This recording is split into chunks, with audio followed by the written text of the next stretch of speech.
Hey, my friend. Welcome here to the Be Still and Listen journey. I'm really excited that you're here. The title of this course and this material, it isn't named this because you're going to sit here and just listen to me yammer, which there will be partly that'll be what happens.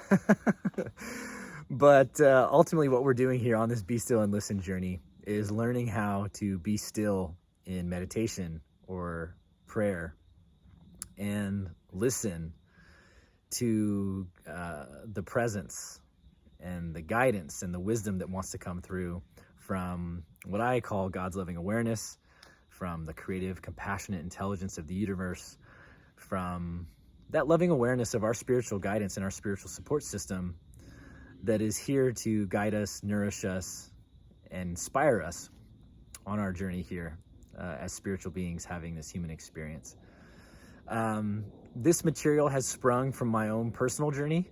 I began pretty young. I was a teenager when I found meditation and first made a connection with my spiritual guides. And from there, it's been over 20 years now that I've been walking this path, sometimes very diligently and consistently, more so the last 10 or 11 years. Early on, it was very spotty. I often say that it reminds me of when my spiritual journey started. It's kind of like when someone decides to set a New Year's resolution. They're gonna get in shape and go to the gym, and they buy the gym membership and they sign up for training. And then after 2 weeks, they fall off the wagon and they decide to not go to the gym until it's summertime and it's beach season, and it's like, oh shoot, I got to get my beach body ready, but the beach is going to be here in 2 weeks. The summer's going to be here in 2 weeks, and they kind of get back on when it's crunch time and they try. I was like that. I was like that with my own spiritual practice for a long time, where I only turned to it when it felt convenient or when I was in crisis and needed help or needed spiritual support.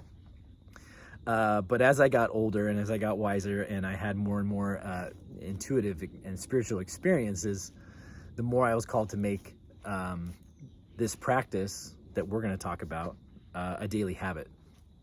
So we're going to talk about using meditation as sort of a pathway into unlocking our intuitive power and our intuitive senses, so that we can essentially just open up a dialogue with our higher self, open up a dialogue with God's loving intelligence, opening up a dialogue with the creative, compassionate intelligence of the universe that is here to love and support us and nourish us on our journey, so that we can be a living, breathing expression of loving consciousness here in a physical body.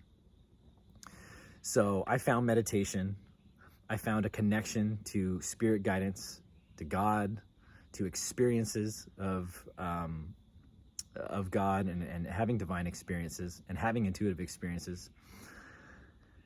And those have led me to the understanding that really each and every one of us is meant to be just a living, breathing channel of God's loving awareness. And if this sounds familiar, you will find a lot of similarities in a lot of different traditions. But what always resonated deeply for me is I've always felt a very strong connection to Jesus, and Jesus has long showed up as a guide for me in this process and in this journey. And so if we go back to the teachings of Jesus, what we find in essence is that's what Jesus was talking about, is that we're here to channel God's love. We're here to be a channel for God's love and to be of service and to love our neighbor and to essentially just be an embodied expression of that. And that's the life and example that he provided for us, along with the many, many other spiritual masters who have also walked the earth. So you will find probably hints of the teachings of Jesus in this. You'll also probably find a lot of Buddhist influence, because the Buddha has played a very large role as well in terms of my meditation practice and some of the core philosophy that has helped guide my journey and my life. So don't be surprised if you kind of feel yourself dancing between Jesus and Buddha here, because those two spiritual masters have really played a tremendous role in my spiritual growth and my experience.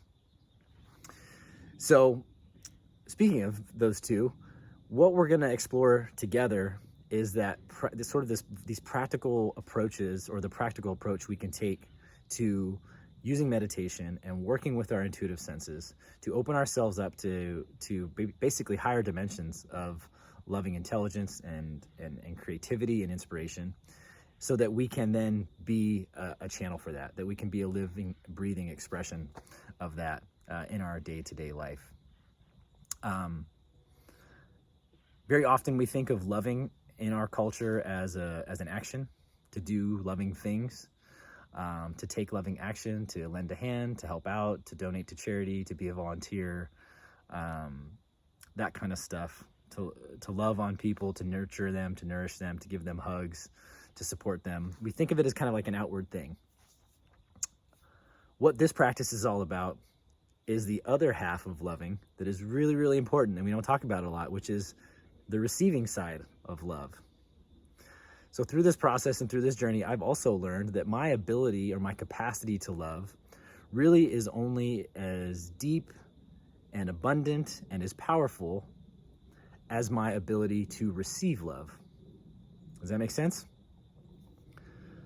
So one of the big transformations that has come in my journey is recognizing that the way I love in the world in the most powerful way, or how I love in the world most powerfully, really comes from the depths from which I have met myself and my connection to the divine loving awareness. It comes from that place. So much of this process, and why it's called Be Still and Listen, and this is borrowed from the Psalm. I'm borrowing language from the Psalm, be still and know that I am God. We're talking about a very similar process. Be still and listen. It's more than just knowing God or knowing God's loving intelligence or the creative, compassionate intelligence of the universe. It's about listening, which means receiving. So this is a very receptive process. Yes, it might inspire you to take action. You might find heightened dimensions of creativity and inspiration and wisdom coming in. That's kind of what we're opening ourselves up to and seeking in this process. But the most important piece now, what we're going to focus on, is the receiving part. The action part you can kind of take care of in your own way, and we'll talk a little bit towards the end. We'll have some practical exercises that will help you understand maybe how to work with the information you receive. But right now, and in this material, we're going to talk about receiving. We're going to talk about how to sit and be still. We're going to talk about the intuitive senses and the chakra system, because those are vital to understanding how to receive loving guidance, to receive loving wisdom, to receive inspiration. And we're going to talk about working with guidance, working with spirit guides, working with our connection to source, working with our connection to God, the creator, to sort of enter a state of collaboration, essentially, further on down the line. But we're going to talk a lot about receiving. So recognize that so much of this practice is about learning how to receive the unconditional love that God provides, the unconditional love that the universe provides, the unconditional love that is an essential part of ourselves. We're going to learn how to open up to that, to receive it, to be with it, and allow it to be the space from which we are inspired to take creative action out in the world, so that we can be a living, breathing expression of loving intelligence in our own unique way. It's a really cool process.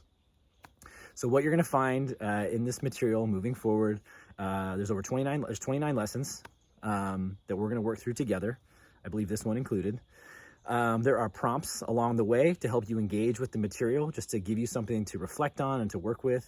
This is a reflective process, and there's so much beautiful awareness and understanding that is going to unfold, I think, for you on this journey. So I'll be providing prompts to engage with along the way.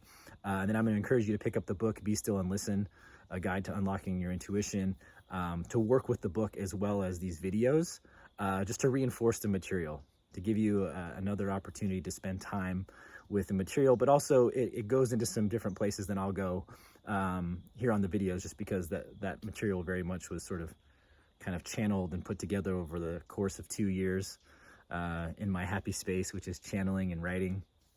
And this is now, the videos are just an evolution of that. So I encourage you to pick up the book. I encourage you to work with the prompts along the way, and to engage in a discussion with the other people who have embarked on this journey, so that we can learn and grow, and maybe just deepen our understanding together. That's a really exciting part of this process, and a part of this journey, is that we're going to have similar experiences in a lot of ways, but it's also going to come on in a different way too. There's 8 billion different people on the planet, so God's loving intelligence and the universe is kind of gonna show up in 8 billion plus different ways in terms of people. That's not even counting all the plants and animals and the other organic life that we share this experience with. So these experiences are going to be similar. They're going to be different. The intention here is that we learn and grow together, and really what's fun for me to see from my perspective as someone who does intuitive guidance for folks, is I get to see how people are being called to be their own unique living, breathing expression of loving awareness. It just looks different for each and every one of us. So this material and this video and the book and all that stuff and this course that I've put together is kind of an expression of that for me. Well, how's it going to show up for you? I don't know. We'll see. Let's find out. I'm excited to find out. My intention is just to kind of unlock that potential in you and open you up to those higher dimensions of intuitive awareness, so that you can tap into your intuitive power and become a powerful channel for loving awareness in your own unique way. All right? So I appreciate you being here, my friend. Thank you so much for your presence and for your interest in this journey and this path. I do hope you get something from your own direct experience here. And I really look forward to guiding you through this process. So go ahead and engage with the prompts connected to this video. And then when you are ready, click into the next section and we will begin our Be Still and Listen journey, that journey to unlocking our intuitive power and learning how to be on the receiving end of unconditional loving awareness. We'll see you in the next video.